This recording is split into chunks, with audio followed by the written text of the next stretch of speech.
Morning, friends. Very good morning and welcome in the next video lecture of uh, electromagnetic field theory. In this video lecture, we will study about the electric flux density and Gauss law. In previous lecture, we have already discussed about the electric charge, Coulomb's law, electric pole intensity or electric field intensity. In this electric field intensity, we have discussed the line charge, volume charge, surface charge or space or differential length charge, point charge. So in a previous lecture, we have already discussed about the charge and electric field intensity and the relationship between the charge and electric field intensity and Coulomb's law. And we have already discussed the some rules regarding the electromagnetic field or electric intensity.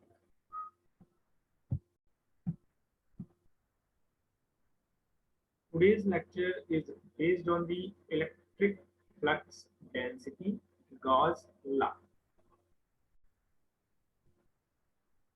Prerequisites to learn this lecture, student able to understand the vector calculus. They have to clear the calculus, mathematical expressions, dot product, cross product, Coulomb's law, electric field intensity, and they are also able to understand the electric charge, charge density. So these are the prerequisites for understanding of today's lecture. The course focus is the electromagnetic field theory. This course is deal to develop the foundation of electromagnetic field theory. The learning objective of this video lecture is that the student will learn and understand the concept of electric charge, charge density, electric flux density, Gauss law. They are also able to understand the Maxwell equations. In the previous lecture, we have already discussed the four Maxwell relationships. So, Gauss law and electric flux density is the law to generate the Maxwell equations. The application of the Gauss law and electric field intensity in the Maxwell equations. Today's lecture is based on the application of the electrostatic field theory or electric field intensity. In the last, we will discuss the several application of electric field intensity. And in the last of this video lecture, we have some multiple choice questions. These are the textbooks and the other recommended books for electromagnetic field theory. Sadhu is the book which is published by the Dr.Paresh Jain, and the title of this book is The Principle of Electromagnetic. The main outcome of this video lecture is to clear the concept of the electric flux density, Gauss law, and the application of the Gauss law in the Maxwell equations. On the completion of this video lecture, student will also understand the concept of electric flux density and the Gauss law and the application of the electrostatics in the several areas where we applied the electrostatic field theory in the daily lives. Now we have come to the introduction about the electric flux density. What is the electric flux density? The field intensity or simply electric field gives the strength of field at a particular point. The electric field depends on the material media because which is based or relative to epsilon naught, and epsilon naught and epsilon r, that is relative permittivity of the medium. So electric field is the based on the material media in which the field is being considered. So electric field is a quantity which gives the field strength at a particular medium or particular point in a medium. The flux density vector is defined to be independent of the material medium. So flux density is not depend on the medium. It is the independent of medium. For a linear isotropic medium under the consideration, the flux density vector is defined as B equal to epsilon naught E. E is the flux density vector, and E is the electric field intensity. Epsilon naught is the relative, it is the permittivity of material. The electric flux phi as phi equal to the surface integral of T dot ds in the form of integral form. So psi is the electric flux, and D is the electric flux density vector.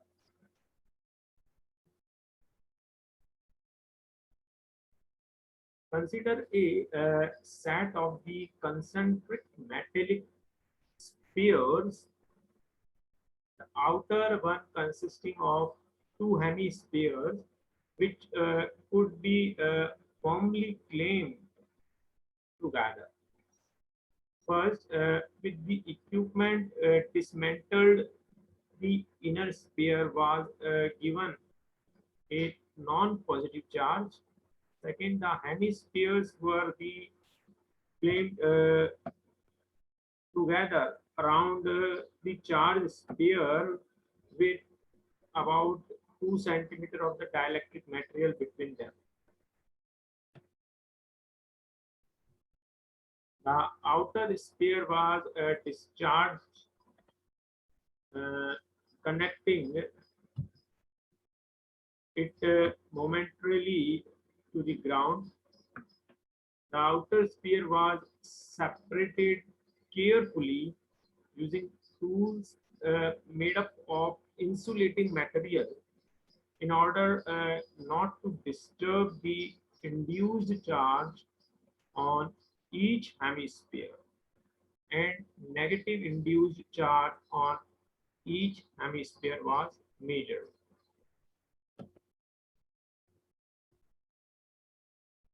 This is the Faraday's experiment. In the Faraday experiment, we have charged sphere, that is the positive charge, and metal and insulator. So metal is providing the field, or it is grounding, because charge is on the sphere produce the electromagnetic fields.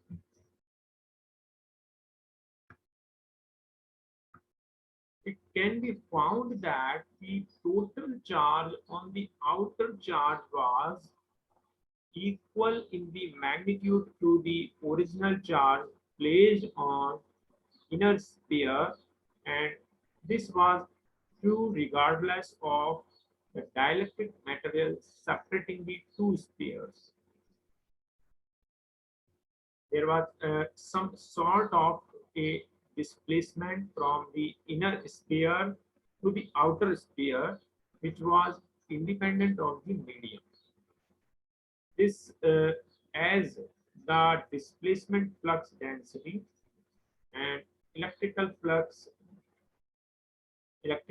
is represented by psi.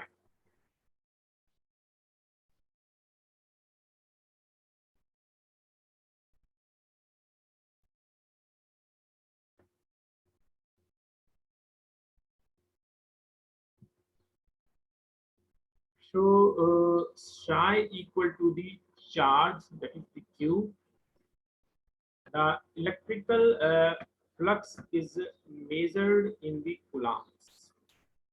The unit of the electrical flux is the same as coulomb, the unit of the charge. The electric flux density is represented by the letter T because of the nature that was given initially, displacement flux density. Displacement flux density. Because charge is displaced in the sphere. So the flux density is represented by the charge Q, that is the flux, electric flux density is represented by the D, and electric flux is represented by the Q, and it is equal to the psi and in the coulombs. The electrical flux density T is a vector.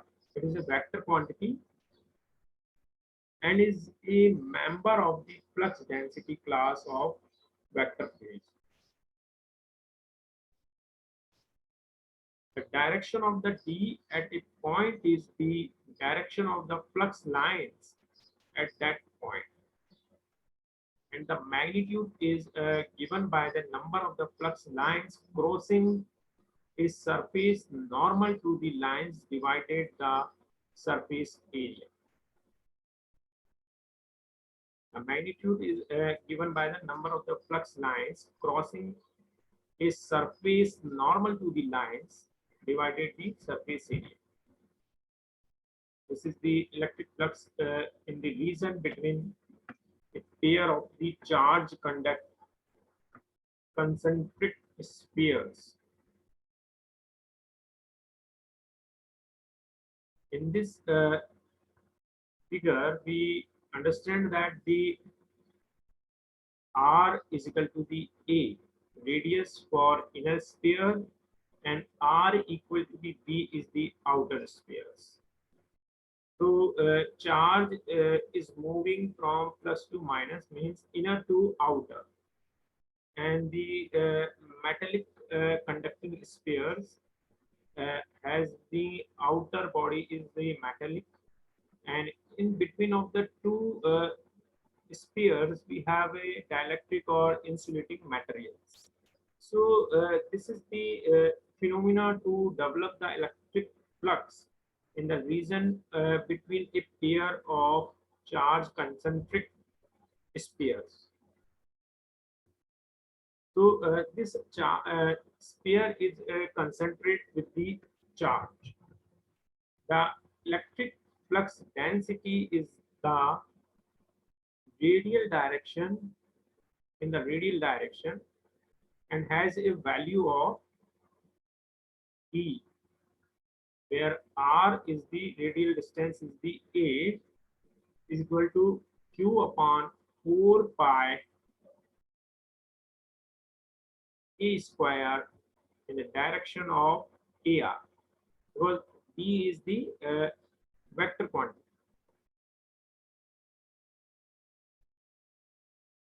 B R equal to the B equal to the Q upon 4 pi B square in the direction of the AR, and at a radial distance of the R, that is R is less than to the B or equal to the B, and it is greater than to the A or equal to the B. So now we have calculated the flux density, electrical flux density at the distance R. The D is equal to the Q upon 4 pi R square in the direction of AR, vector, unit vector AR. If compare this result with the equation for electric field intensity of a point charge in the free space, that is electric field intensity is equal to the q upon 4 pi epsilon naught r square in the direction of kr. It is also a vector quantity which we have already studied in the previous lectures. So the electric field intensity will depend on the medium, but electric flux density is not depend on medium. So in the free space, on the comparison of the two equations, that is the electric flux density as well as electric field intensity, we get the relationship of charge density, electric flux density is equal to the D equal to epsilon naught T. The figure below shows that clearly what is the flux passing through an open surface. The figure third shows that the electric flux through an open surface. So through which we are able to understand that the how much of the flux is passing through a open window or open surface. Figure E shows that the air flows. Figure B shows the flux, and figure C shows the electric flux, and figure D shows the complete electric flux from a window or a surface, open surface. So this figure shows that the electric flux through an open surface, passing through an open surface, and we are able to understand that how the electric flux density is related with the electric field intensity. In the next section, we have the Gauss law. The Gauss law is defined as the Gauss law is the one of the fundamental law of electromagnetism, and it states that a total electric flux through a closed surface is equal to the total charge enclosed by the surface. Yes, it states that the total electric flux through a closed surface is equal to the total charge enclosed by surface. Total charge enclosed by surface. So here we have the figure shows that V is the density and theta is the angle, and we have a cone in the closed surface, and ds is the surface area in the and theta and an is the normal vector. Gauss law constitutes one of the fundamental law of electromagnetism. It also developed the Maxwell equations. All the Maxwell equation is based on the Gauss law. Gauss law is the particularly useful in the in computing or where the charge distribution has some symmetry.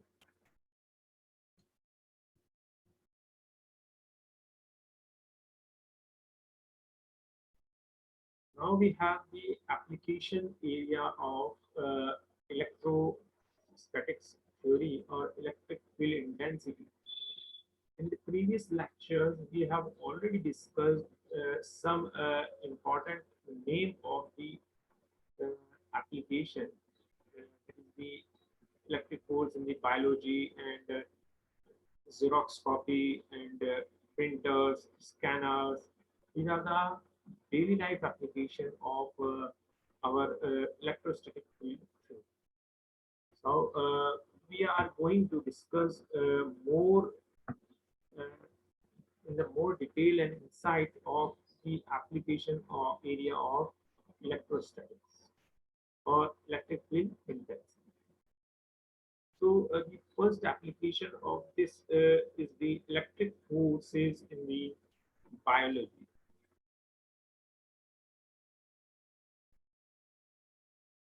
Classical electrostatics has an important role to play in modern molecular biology.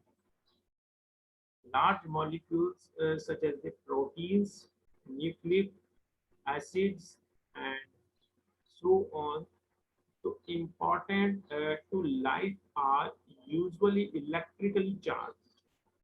DNA itself is highly charged. It is the electrostatic force that not only holds the molecule together but gives the molecular structures and the strength.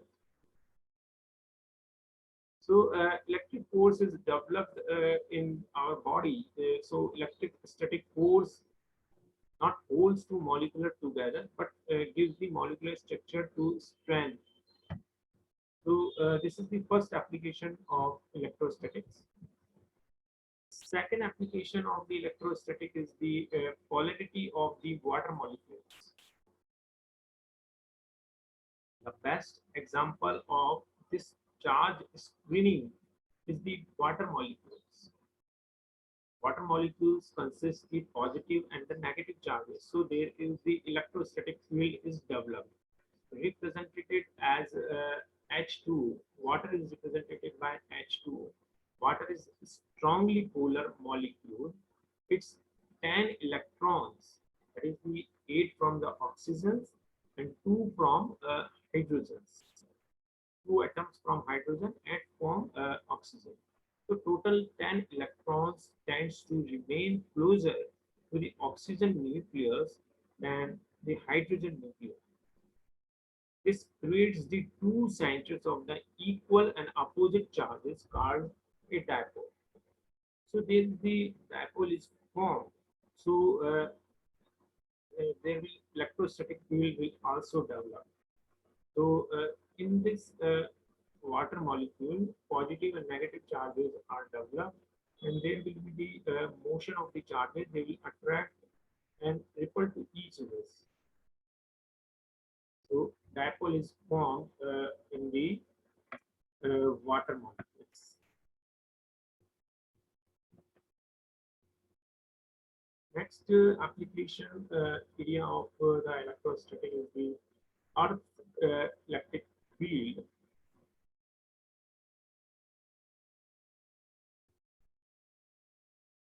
A near uniform electric field of approximately 150 newtons uh, per coulomb directed to downwards surrounding the earth, with the magnitude increasing slightly as get closer to the surface.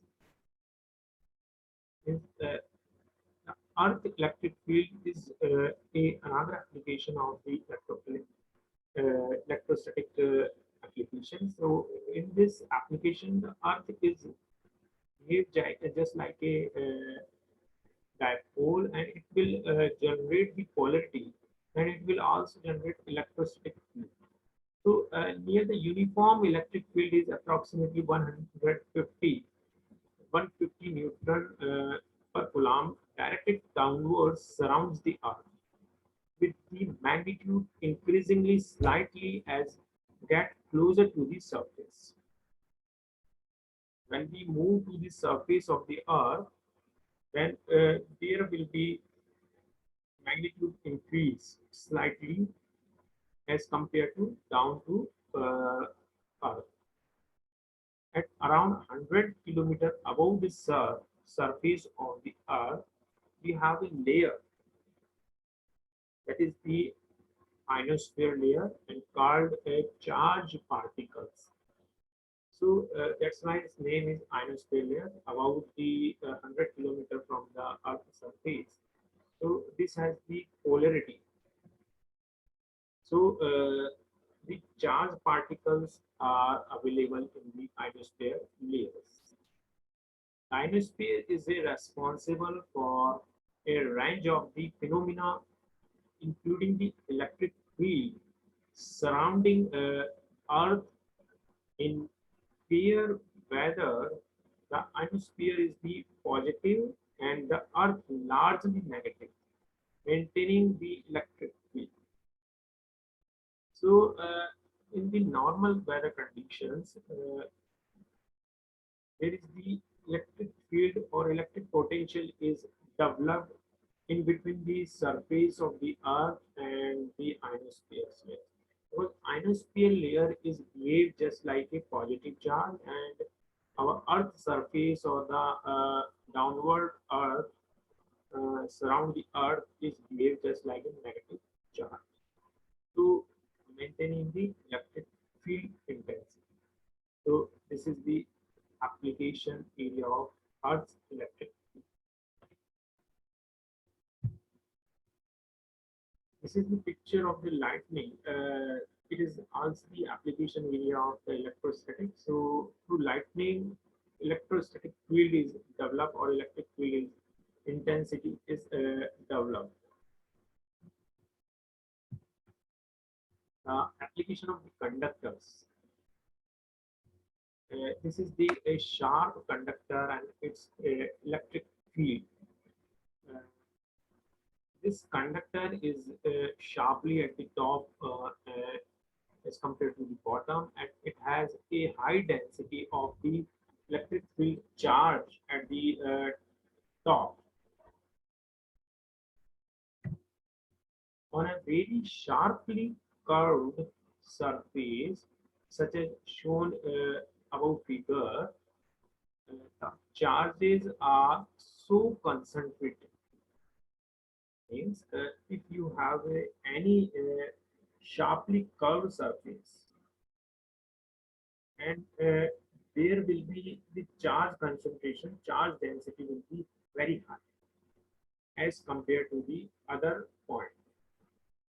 At that point, the resulting the electric field can be great enough to remove them from the surface.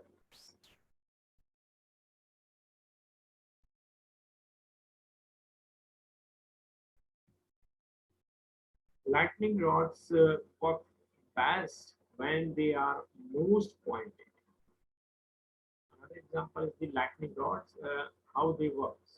So lightning rod works best when they are most pointed at the end because of the charge concentrated at that point, and they will produce the electric field intensity. So there will be lightning. The large charge is created in storm clouds induce an opposite charge on a building that can result in a lightning bolt hitting the building. So, in the thunderstorms or the storm clouds, they produce the opposite charge on the building. If thunderstorm produce the positive charge and the building having a negative charge, so opposite charge is attracted to each other. So they will attract and hitting the building. So this is the another application to the electrostatic field. The induced charge is bled away continually by lighting rods, preventing the more dramatic lightning strikes.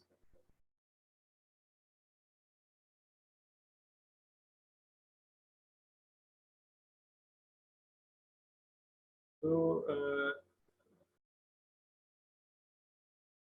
this is the another application of electromagnetic field theory in the conductors.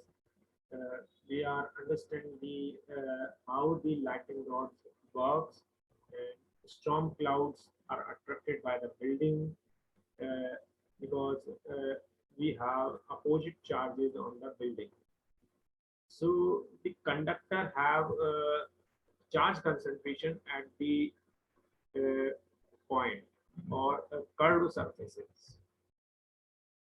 Next application of our uh, electrostatic field theory is that the applicable in the Van de Graaff generators. Van de Graaff generators, or it is known as the Van de Graaff, are not only the spectacular devices used to demonstrate the high voltage due to static electricity, they are also used for serious research.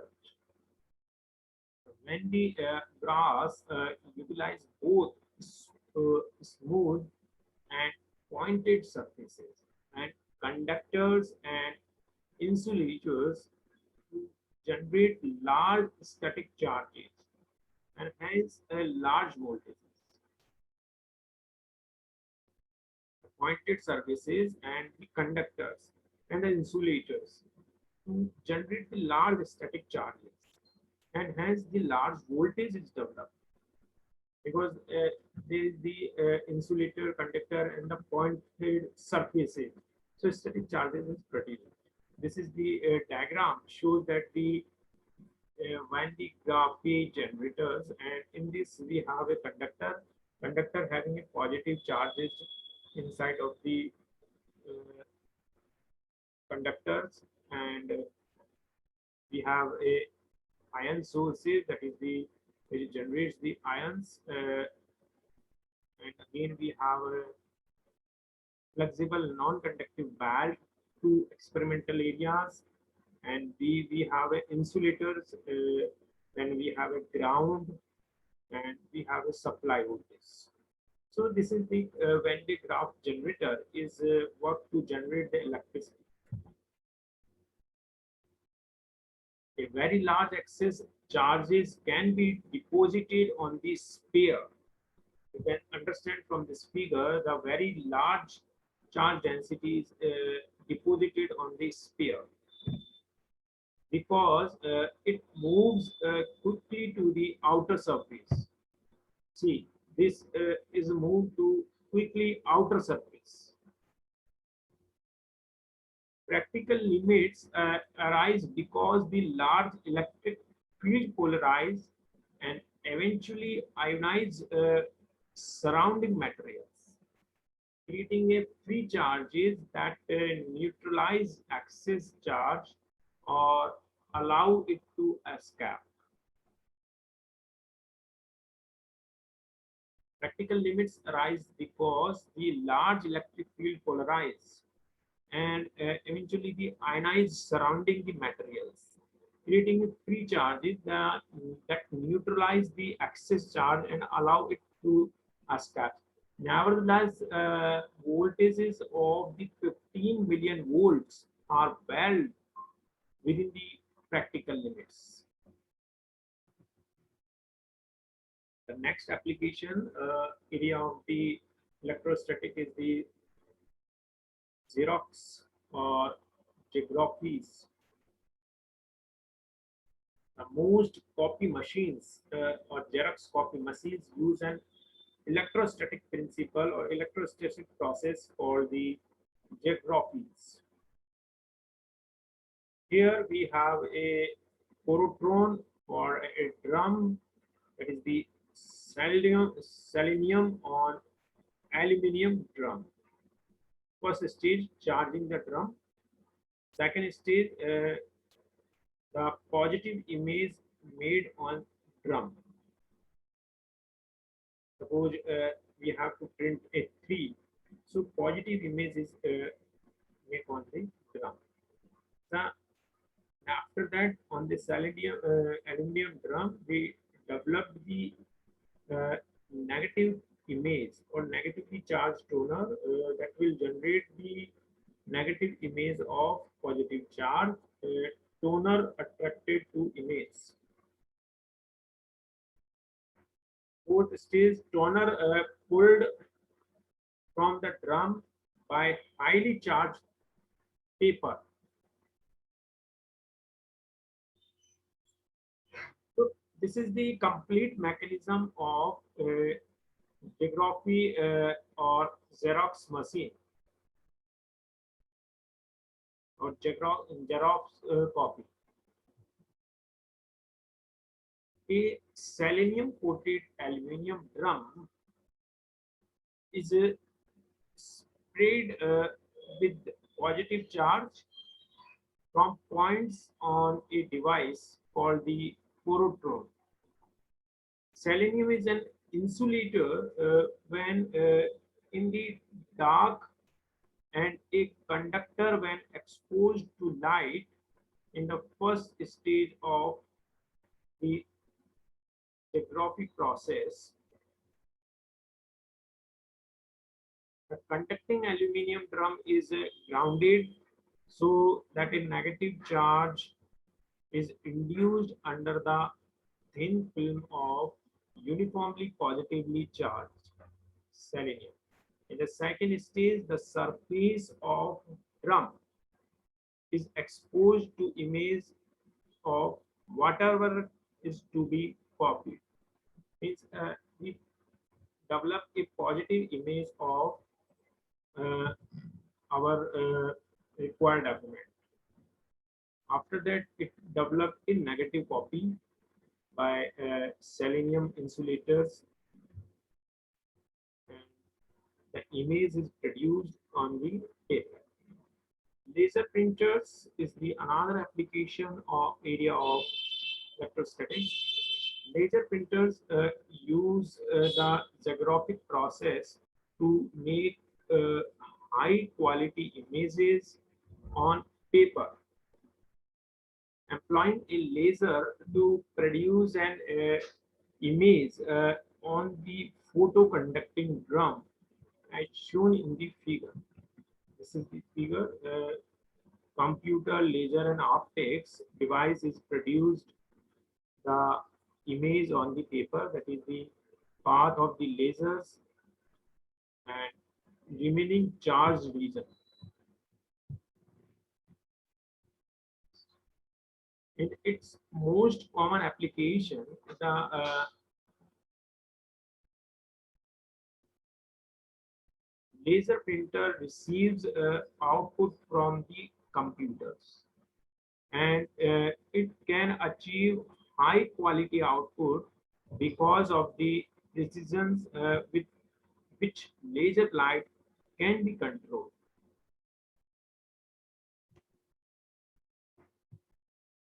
Next application is the inkjet printers.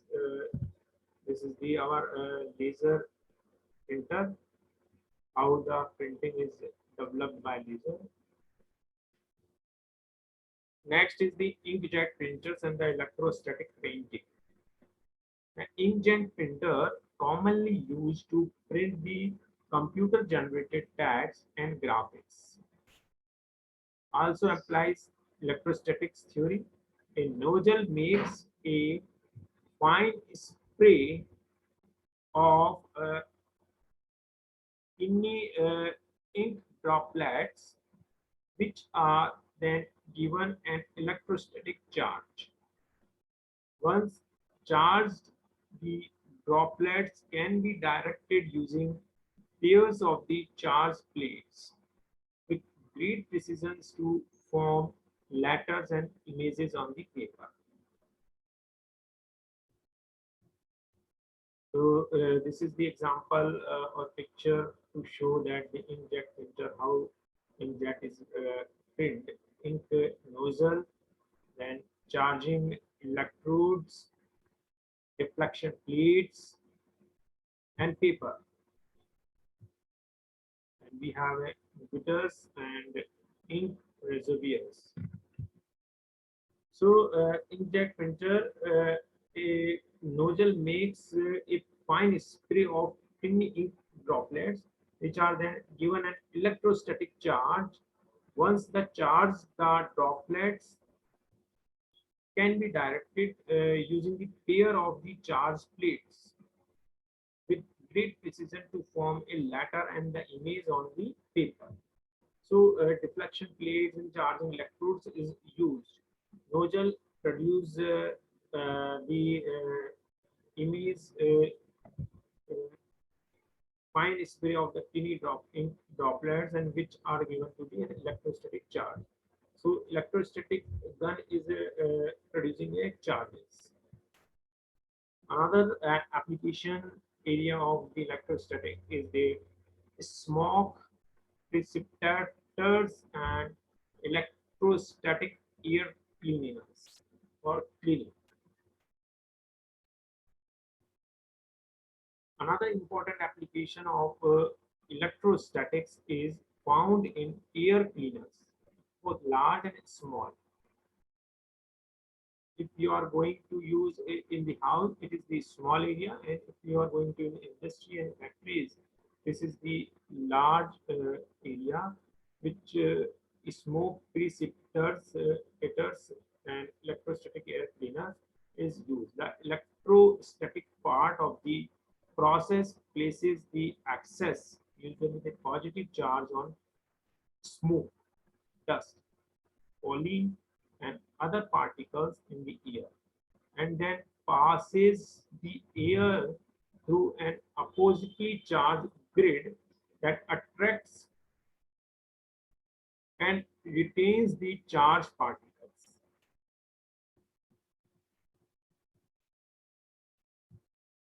This is the picture of the electrostatic precipitators. Precipitators will attract the opposite charges. So here we have a initial filter and neutral particles. Then we have a positive charging grids, and we have a negative charging grids. So positive charges is attracted by that is the positive charges in the polluted airs, and dust and smoke particles having a positive charge, and negative charge will attract this, and finally they will filter the air and produce the clean particle free airs. So this is the application of electrostatic precipitators, which produce the clean and smoke free airs. So electrostatic air cleaning is the application of electrostatic, and these type of the air cleaner is generally used in the air and heaters, air AC and AC heaters. In the next section, we have some multiple choice question on the basis of Gauss law and application of the electrostatic field theory and electric flux density. Gauss law is the applicable for A, point charge, B, sheet charge, C, line charge, D, point, sheet, and line charge. Explanation of this question is that Gauss law states that the total electric flux through any closed surface is equal to the charge enclosed by that surface. Hence, it is the applicable for all points, source, and volume. Total electric flux through any closed surface is equal to the charge enclosed by that surface. Question number 2 is the that total electric flux through any closed surface is equal to the charge enclosed by that surface divided by permittivity. This is the statement for A, Gauss law, B, Lenz law, C, Coulomb's law, D, Faraday law.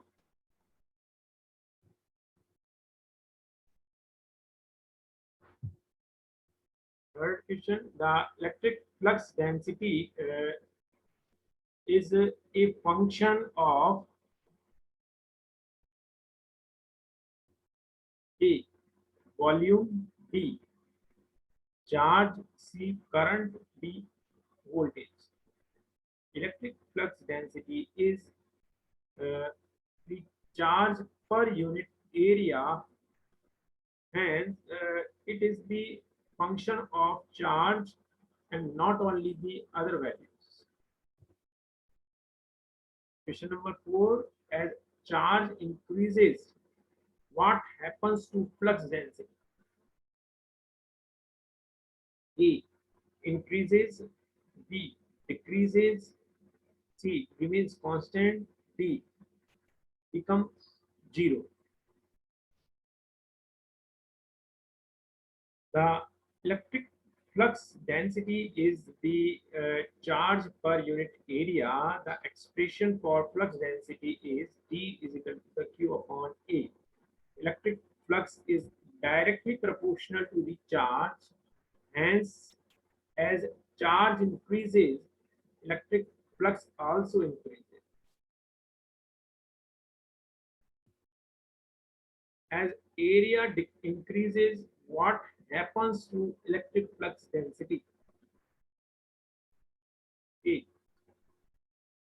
increases, B decreases, C remain constant, D becomes 0.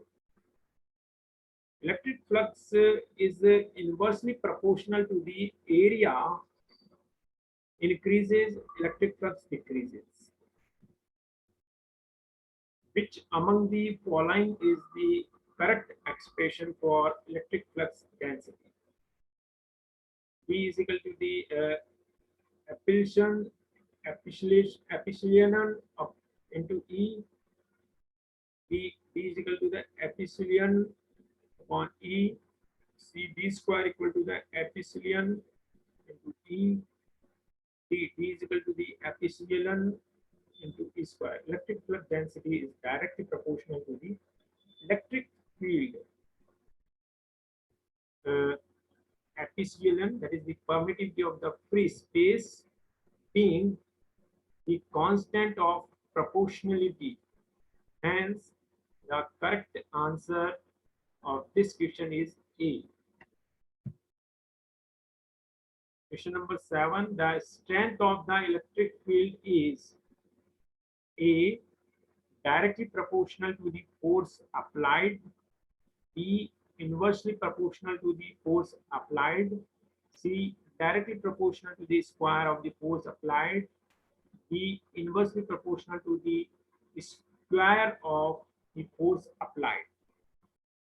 The electric field intensity is the force per unit charge. Hence, it is directly proportional to the force applied. Question number 8. The force applied to the conductor is the 10 Newton if the charge in the conductor is 5C. What is the electric field intensity? So electric field intensity is the F upon Q. So F is the 10 and conductor charge is 5. So it will comes 2 volt per meter. What is the electric flux density in the free space if the electric field intensity is 1 volt per meter? So correct answer is the 8.85 into 10 to the power minus 12 coulombs per meter square. Because the D is the epsilon into epsilon into E, where epsilon is the relative permittivity of medium. Last, if the charge in a conductor is 16C and the area of the cross section is 4 meters square, calculate the electric flux density. So electric flux density is the Q upon A, where the Q is the 16C and charge and area is the 4, that is the 4 coulomb per meter square is the final answer of this question. So the conclusion of today's lecture is that today we have studied very important concept of Gauss law and electric flux density, electric flux, and the Gauss law application in the Maxwell equations. And in the last section, we have already discussed in this video lecture about the application of the electrostatic field or electrostatics. We have several applications of electrostatic fields or electric field intensity. So we have already already discussed the application area of electrostatics in very vast and very elaborate manner.